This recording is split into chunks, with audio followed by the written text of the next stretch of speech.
गाळानं भरल्यानं कोवाड परिसरावर महापुराचं संकट गडद. 2019 पासून बाजारपेठ आणि हजारो हेक्टर शेती दरवर्षी पाण्याखाली. कायमस्वरूपी उपाययोजना न झाल्यास व्यापारी शेतकऱ्यांचा उग्र आंदोलनाचा इशारा. चंदगड तालुक्यातील ताम्रपर्णी नदी गाळाने भरल्यामुळे कोवाड परिसरावर दरवर्षी महापुराचे संकट अधिक तीव्र होत असल्याचा गंभीर आरोप करत कोवाड व्यापारी संघटना आणि किनी कोवाड भागातील पूरबाधित शेतकऱ्यांनी प्रशासनाकडे तातडीच्या उपाययोजनांची मागणी केली आहे.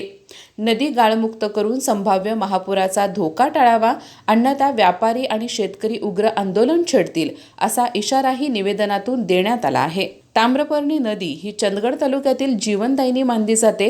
मात्र जंगमहट्टी प्रकल्प उभारल्यानंतर गेल्या 30 वर्षात नदीत मोठ्या प्रमाणात गाळ साचत गेला असून पूर्वी 40 ते 50 फूट खोल असलेली नदीपात्र आता 15 ते 20 फुटापर्यंत उथळ झाले असल्याचे नागरिकांचे म्हणणे आहे.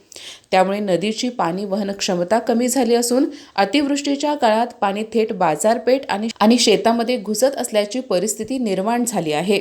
विशेष म्हणजे 2019 पासून कोवाड बाजारपेठेला दरवर्षी पुराचा मोठा फटका बसत आहे. पावसाळा सुरू झाला की व्यापारी वर्ग चिंतेत सापडत असून अनेक दुकाने पाण्याखाली जात आहेत. दुसरीकडे नदीकाठावरील हजारो हेक्टर ऊस आणि भात शेती दीर्घकाळ पाण्याखाली राहत असल्याने पिकांचे मोठे नुकसान होत आहे. अनेक ठिकाणी पिके कुजून जात असून शेतकऱ्यांचे आर्थिक नुकसान वाढत चालले आहे. दरवर्षी नुकसान भरपाई देण्यापेक्षा प्रशासनाने नदीपात्राचा वैज्ञानिक अभ्यास करून कायमस्वरूपी पूर नियंत्रण आराखडा तयार करावा अशी मागणी निवेदनात करण्यात आली आहे. नदी गाळमुक्तीकरण, नदीपात्राचे खोलीकरण आणि पाणी वहन क्षमतेत वाढ करण्यासाठी तातडीने उपाययोजना राबवण्याची आवश्यकता नागरिकांनी व्यक्त केली आहे.